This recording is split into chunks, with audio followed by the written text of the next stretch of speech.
Selamat sore, sahabat, rekan, dan simpatisan CFCD. Alhamdulillah sore ini kita kedatangan seorang tamu yang sangat penting dan kita ingin membicarakan beberapa hal. Tapi jangan lupa sebelum itu like, share, and subscribe. Jadi suatu saat nanti kita akan berikan notifikasi pada saudara-saudara semuanya sehingga tidak akan ketinggalan the good news, ya, berita-berita yang menarik dari seputar kegiatan-kegiatan CFCD. Saudara semuanya, kali ini kita kedatangan seorang tamu yang mantan eksekutif, tapi juga sekarang berkembang atau bertanggung jawab di dalam pengembangan UMKM dan CSR secara lebih khusus. Bersama kami telah hadir Pak Rahmat Samulo. Ya, selamat sore Pak Henry. Selamat sore Pak Rahmat. Alhamdulillah kita senang bisa berbincang-bincang. Jadi tujuan utama dari perbincangan ini adalah saya ingin memberikan inspirasi kepada banyak perusahaan, banyak UMKM, karena posisi strategik daripada UMKM tadi. Dalam episode sebelumnya kita sudah mendapatkan gambaran yang cukup komprehensif, ya, tentang bagaimana visi misi dari Yayasan Astra YDBA, ya, yang mendedikasikan dirinya untuk mengembangkan UMKM dan kegiatan CSR secara lebih umum. Nah, saudara-saudara semuanya, ini menarik. Setelah tadi ada perkenalan, ya, sesi sebelumnya itu tentang visi misi dan sasaran strategis yang diinginkan oleh Astra. Saya pengen tahu, Pak. Ya, orang melihat success story. Ya. Orang lihat, oh, ini lulus cum laude, nggak tahu proses belajarnya. Ya, seperti itu. Begitu juga Astra. Bagaimana nih Bapak nih? Karena Bapak bisa bayangkan hampir semua departemen kementerian juga punya binaan UMKM. Begitu banyak BUMN yang juga membina UMKM. Tapi tentulah, ya, kita semua berharap bahwa seharusnya UMKM dapat berperan jauh lebih strategik daripada yang kita harapkan dibandingkan dengan kondisi hari ini. Memang banyak kendala, banyak masalah. Kita pernah dihadang oleh COVID, pernah dihadang oleh banyak hal. Tentu kita tidak bermaksud mencari siapa yang menjadi kambing hitam. Tapi mari kita learn something, kita belajar sesuatu tentang apa sih Pak kendala-kendala Bapak nih, ya. So far orang menilai bahwa Bapak sukses dan berhasil membina UMKM. Ya, tapi itu kan success story-nya ya. Behind the success story ada story lain tentang seberapa ribetnya, seberapa susahnya, ya. Apa aja sih kendala-kendala yang umumnya Bapak hadapi dalam pembinaan UMKM. Silakan Pak. Jadi seperti yang pernah saya sampaikan juga, bahwa kendala utama, mungkin bukan kendala ya, yang paling berat tantangannya dalam membina UMKM adalah membentuk mentality sukses tadi, gitu ya. Jadi itu yang utama sih. Jadi saya nggak mengatakan kesulitan, gitu ya, tetapi yang paling fokus utama kita supaya berhasil UMKM ini merubah mentality. Itu yang pertama. Kemudian yang kedua, bagaimana kita memastikan seluruh UMKM binaan kita bisa mencapai level QCD dari market yang akan kita tuju, gitu ya. Itu yang kedua. Yang ketiga, bagaimana mempertemukan atau menyediakan akses market kepada UMKM binaan kita. Kenapa? Karena kita tahulah UMKM di Indonesia ini kan puluhan juta jumlahnya. Betul. Ya. Bisa dibayangkan bagaimana kalau kita biarkan ya UMKM ini harus ketemu dengan marketnya, ketemu dengan industri besar. Menurut saya nggak gampang ya mereka bisa tembus gitu ya. Nah, jadi melalui Yayasan Astra ini kita membantu ya UMKM binaan kita untuk bisa ketemu dengan calon pembeli ataupun industri besar tadi gitu ya.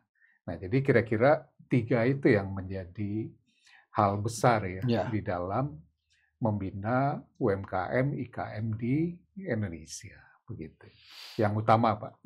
Tapi saya nggak mengatakan ini lebih ke kendala gitu ya, tetapi mungkin lebih ke tantangan yang harus kita selesaikan kalau ingin membuat UMKM dan IKM itu sukses gitu ya, naik kelas dan mandiri. Gitu ya. Nah ini kan menarik Pak. Saya mungkin tidak terlalu tepat ya untuk menyampaikan data statistiknya.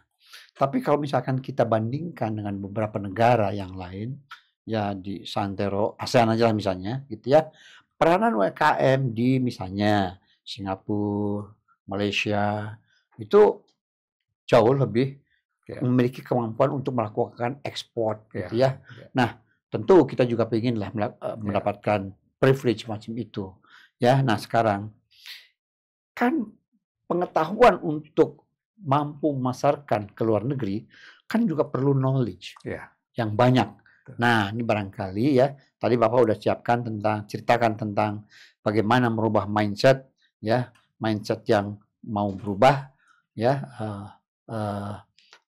Nah, oke, itu kan soft skill. Nah, sekarang dari technicalities, dari hard skill Bapak, itu kira-kira bagaimana Bapak bisa menceritakan? Jadi soft skill tadi mentality dan lain sebagainya itu. Kemudian technicality tentunya kita punya resource, kekuatan di Astra. Kalau 2 sektor tadi yang manufaktur dan bengkel umum, kita punya ahli-ahli di dalam ahlinya lah. Nah, jadi itu kita bisa terjunkan untuk mendidik UMKM kita.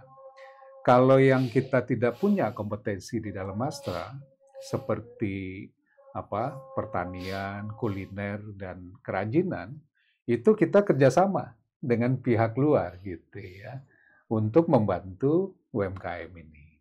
Nah, jadi technicality juga kita lengkapi, tetapi setelah mentalnya ini benar-benar siap gitu ya.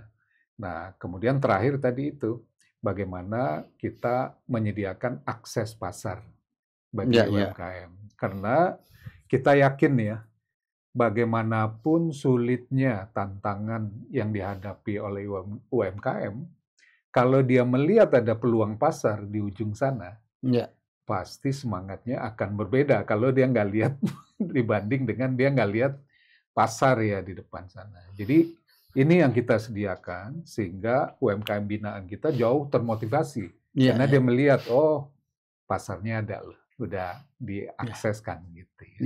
Ini menarik Pak. Pernah kepikir ya dalam pemikiran saya, saya ingin melakukan studi walaupun belum sempat berbicara dengan rekan-rekan di Astra. Saya melihat fenomena yang menarik karena saya ngambil MBA-ku. Nah, itu ada juga ilmu-ilmu marketing. Ada kemudian terakhir itu konsep tentang namanya creating share value, CSV. Nah, tadinya saya berpikir, tapi silakan berikan kami konfirmasi bahwa pada waktu Astra membina bengkel dan sebagainya ke seluruh negeri dan sebagainya, ya di situ sebetulnya Bapak punya blueprint tentang strategic bisnis. Ya, karena buat saya nih ya, berpikir begini. Kalau misalnya ya, saya punya mobil Toyota sama Mercy. Kayaknya saya agak ragu-ragu nih bawa Mercy saya ke entah NTB, entah NTT yang jauh di sana. Saya akan berpikir tentang adakah bengkel-bengkel yang bisa melayani saya kalau terjadi sesuatu. Ya kan? Nah, saya juga punya Toyota. Saya lebih nyaman hati saya pakai Toyota saya. Karena apa? Di ujung manapun akan ada bengkel Astra. Artinya supportnya, pelayanannya, itu juga sebetulnya secara strategik itu terjustifikasi, Pak. Andai kata itu bisa menjadi bisnis strateginya Astra. Saya belum pernah meminta konfirmasi ini kepada siapapun di Astra. Tapi kalau Bapak berkenan nyerempet ke situ, kalau enggak juga ini jadi strategi bisnis yang menarik, Pak.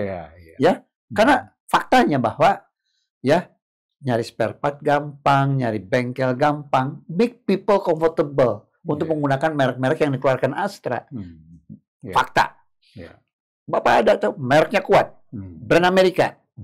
begitu jaringannya nggak ada, Bapak tahu, ya secondary marketnya drop. Tapi coba banyak ya mobil-mobil merek-mereknya Astra, harga secondnya kadang-kadang lebih tinggi daripada harga pembelian awalnya, Pak. Ini kan fenomena yang menarik. Kenapa? Karena orang people trust.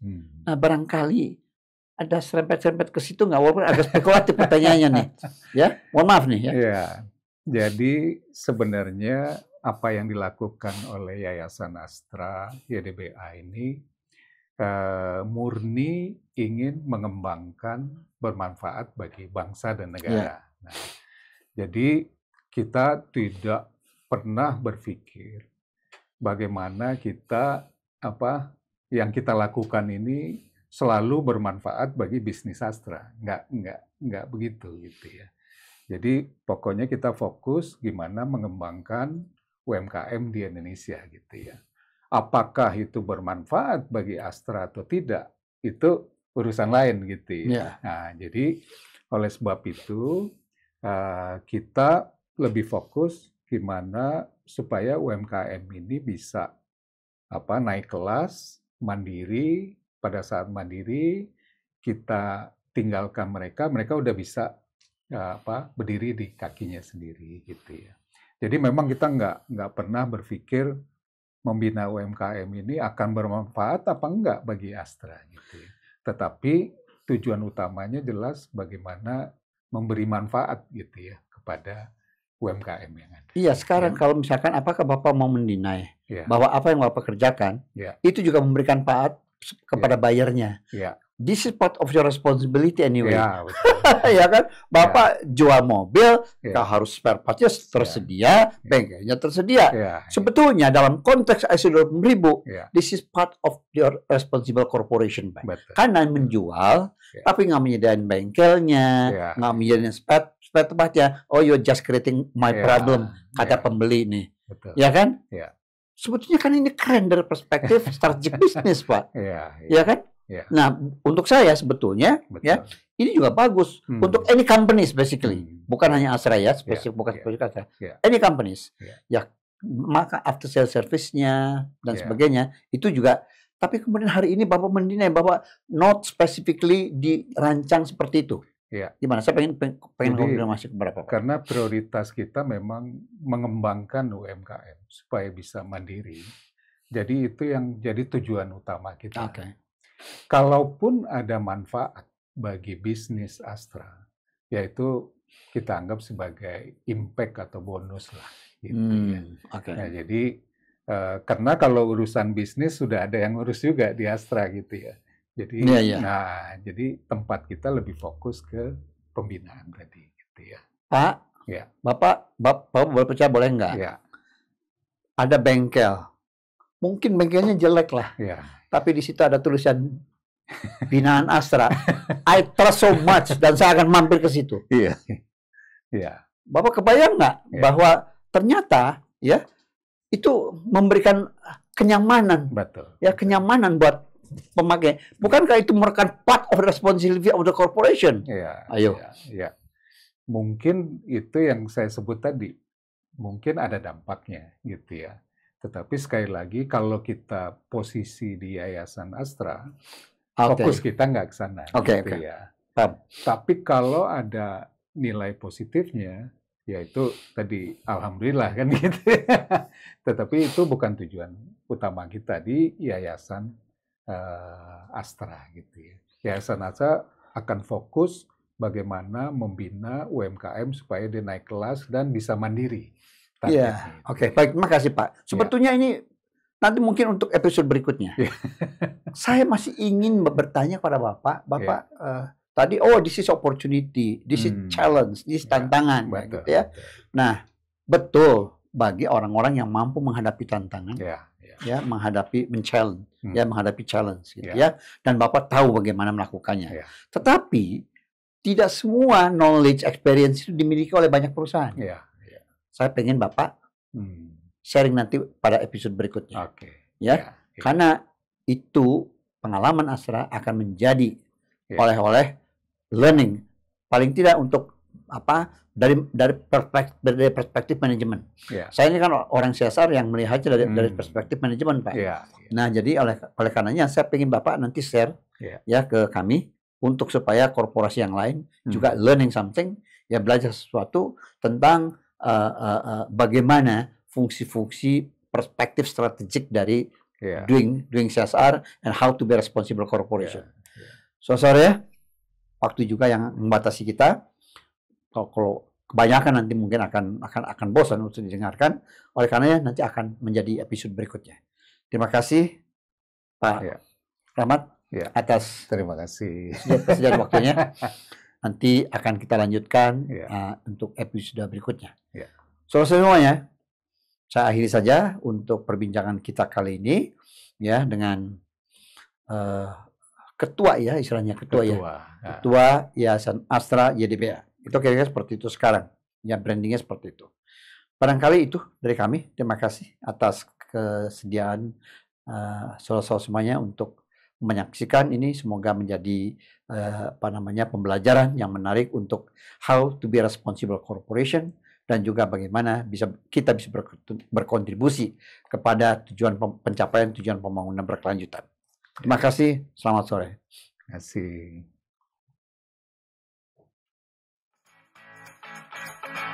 You